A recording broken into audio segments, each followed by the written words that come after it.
कहानी धूप और छाँव। वह टहलती हुई पेड़ पौधों की सुरंग नुमा गलियों से होकर गुजरी तो उसे एहसास हुआ जो हो चुका है उसे रोका नहीं जा सकता था। बागीचों की काली गीली दलदली मिट्टी के रास्ते से होते हुए वह तालाब किनारे जा पहुंची। सूरज की एक किरण मकड़ी के जालों भरी सहतीर से तिरछी आ रही थी जो सीधे पहले सीढ़ियों पर बैठी युवती पर पड़ रही थी। उसने आने की आहट सुनी तो पीछे पलटकर बोली, इधर आ जाओ। वह युवती मौन संवाद के बीच वहां आकर बैठ गई।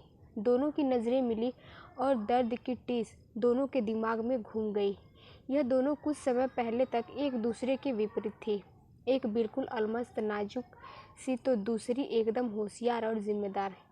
एक हर जिम्मेदारी को बखूबी निभाती तो दूसरी छोटे से छोटे काम को भी अंजाम न दे पाती। दोनों एक दूसरे को सख्त नापसंद करती थी। बेशक वो सगी बहनें थीं। किस्मत ने उनकी शादी भी एक ही घर में दो भाइयों से करवा दी, जिस कारण जो बड़ी बहन सैली थी वह देवरानी बन गई और जो छोटी बहन कैरी थी वह जेठानी बनी। छोटी बहन हर समय अपनी बड़ी बहन को जताने की कोशिश करती कि तुम भले हर काम में मुझसे बेहतर हो, पर मैं तुमसे ओहदे में अब बड़ी हूँ। बचपन की यह तकरार शादी होने पर दुश्मनी में बदल गई, लेकिन विधाता ने दोनों की किस्मत शायद एक ही कलम की स्याही से लिखी थी। बड़े भाई यानी कैरी के पति अमेरिका में डॉक्टर थे और छोटे भाई यानी शैली के पति शिप पर काम करते, जिसके कारण वह अक्सर कई कई महीनों बाहर रहते थे। इसी दौरान कोरोना नामक महामारी ने पैर पसार लिए। एक दिन अचानक लॉकडाउन की घोषणा हो जाती है। उस समय दूसरी वाली बहन अमेरिका से भारत आई हुई थी। लॉकडाउन के शुरुआती दिनों में वह अपने पतियों के संपर्क में थी। फिर अचानक दोनों का अपने पतियों से संपर्क नहीं हो पाता है। एक दिन अमेरिका से फ़ोन आता है कि कैरी के पति ड्यूटी के दौरान इलाज करते हुए दोनों कोरोना के संक्रमित हो गए हैं। कैरी को जब यह सूचना मिली तो हमेशा अलमस्त रहने वाली लड़की उसके बाद से एकदम चुप लगा गई। वह हर समय रोती रहती। उसके गालों की त्वचा के नीचे की मांसपेशियां गीली और कांपती रहती।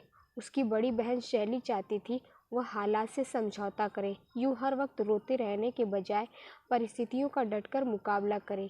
कोई चीज़ थी जो उसे अंदर ही अंदर टुकड़े टुकड़े कर रही थी। इसी बीच दूसरी बहन के पति के बारे में भी सूचना आती है कि उनके शिप को समुद्री डाकुओं ने लूट लिया और खून खराबे के चलते सभी 14 कर्मचारियों की मौत हो गई। तालाब की सीढ़ियों पर बैठी दो जवान सुंदर युवतियां जो हमेशा एक दूसरे के विरुद्ध खड़ी रही, आज अपने अपने दुख में एक दूसरे को हिम्मत बंधा रही थी।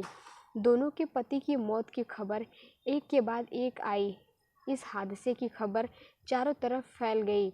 बहुत सारे जानने वाले रिश्तेदार मिनट मिनट पर फ़ोन करते रहे और क्या करें, हम तो मातम फुर्ती करने आना चाहते हैं, लेकिन हम लाचार हैं।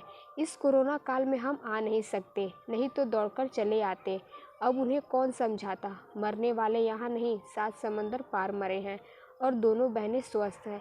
लेकिन कोरोना के भय के चलते लोग आपस की संवेदनाओं को भूल गए थे। सारे नाते रिश्तेदार फ़ोन पर ही सारी हमदर्दी जता देना चाहते थे। दोनों बहनें अपने इस भारी दुख के पल में पतियों को याद करते हुए अकेले रहना चाहती थी, जो अब तक एक दूसरे की दुश्मन बनी बैठी थी। पतियों की मौत के बाद से एक दूसरे को जड़ों से महसूस करने लगी थी। उन्होंने एक दूसरे के मन को समझा और घंटों रो लेने के बाद जो शांत और जिम्मेदार बहन थी बोली, चलो अब घर चलते हैं। तुमने कल रात से कुछ नहीं खाया। दूसरी ने कहा, नहीं, मुझे घर नहीं जाना।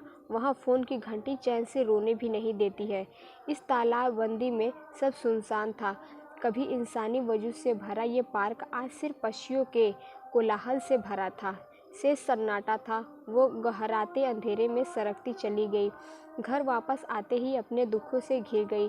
कमरे में मौजूद हर सामान उन्हें अपने पतियों की याद दिलाते।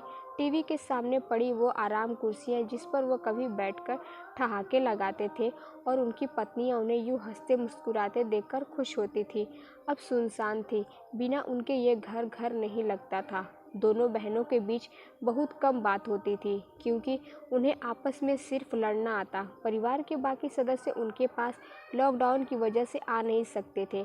ऐसे कई रिश्ते थे उनकी ज़िंदगी में जिन्हें उनकी फिक्र थी, लेकिन कोरोना काल की विपत्ति में सब बेबस थे। वापस आने पर जो भी रसोई में बचा था दोनों ने खाया और अपने अपने कमरे में सोने चली गई। उन्होंने दरवाजे को खुला रखा क्योंकि दरवाज़ा बंद करने पर उन्हें अपने पति की और याद आने लगती। उस घर में एक नौकर हमेशा मौजूद रहता था, पर लॉकडाउन के चलते वह भी अपने गांव में फंसा था। वो दोनों उकताकर अपने अपने फ़ोन ज़्यादातर ऑफ रखने लगी। जिसके फ़ोन का इंतज़ार रहता था वह तो कभी अब करने वाला ही नहीं है, इसलिए क्या करना फ़ोन ऑन रख के। लेकिन उस दिन न जाने क्या था, छोटी बहन को सोने नहीं दे रहा था। वह बार बार बेचैन होकर बैठ जाती। वैसे तो यह रोज़ की थी, लेकिन उस दिन उसे अपने पति की कुछ ज़्यादा याद आ रही थी। वह रोने लगी। जब मन बेहद घबरा गया तो उसने फ़ोन ऑन किया। फ़ोन चालू करते ही व्हाट्सएप के ढेरों अनरीड मैसेज ब्लीड करने लगे। एक नंबर को देखकर वह चौंक गई। ऐसा कैसे हो सकता है? यह तो उसके पति का नंबर था। वह मैसेज खोलती है तो उसमें एक फ़ोन नंबर लिखा होता है और उस पर लिखा होता है प्लीज़ इस पर कांटेक्ट करो।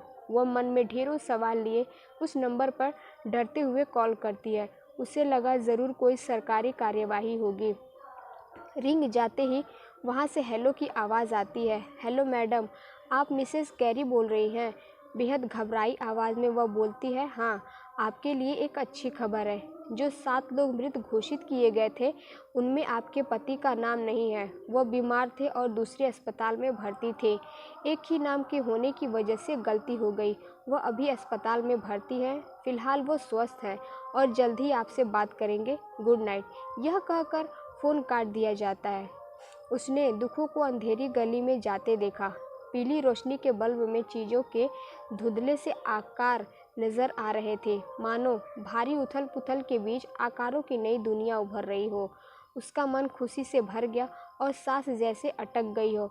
वह भागकर बहन के कमरे में जाती है, लेकिन कमरे के दरवाजे पर ठिठक जाती है।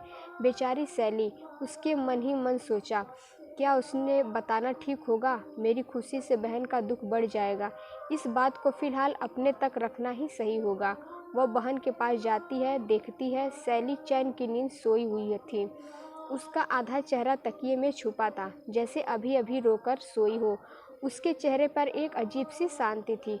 वह थोड़ा करवट लेती तो चेहरे पर सजीव सी मुस्कुराहट बिखर जाती है, जिनमें खुशी के भाव थे। हालांकि पलकें बंद थी, फिर भी ऐसा लग रहा था कि शब्द फूट पड़ेंगे। मन में कितना भी दुख हो, नींद उन्हें धीरे धीरे चुराकर खुशनुमा सपनों में तब्दील कर देती है। रात काफ़ी ढल चुकी थी। कैरी बिना कुछ बोले अपने कमरे में वापस आ जाती है। शैली को लगता है जैसे नींद में कोई उसे जगा रहा हो। नींद की खुमारी में कैरी को जाते देखती है तो कहती है, बैठती है, सॉरी कैरी, मैं इतनी खुश हूँ कि बयां करना मुश्किल है। तुम मुश्किल से हालात से समझौता करके संभली हो। मैं नहीं चाहती थी तुम मेरी खुशी को महसूस करके अपने भाग्य को दोष दो। मेरी बहन, जो होगा देखा जाएगा। फ़िलहाल मैं तुम्हें यह नहीं दिखा सकती हूँ। वह अपनी बाईं हथेली को सीधा करके अपने मोबाइल में आए और कई बार पढ़े जा चुके मेल को फिर से एक बार पढ़ती है, जिसमें लिखा होता है, प्रिय शैली, आपके संपर्क करने की बहुत कोशिश की गई, लेकिन आपका मोबाइल हमेशा बंद रहता है।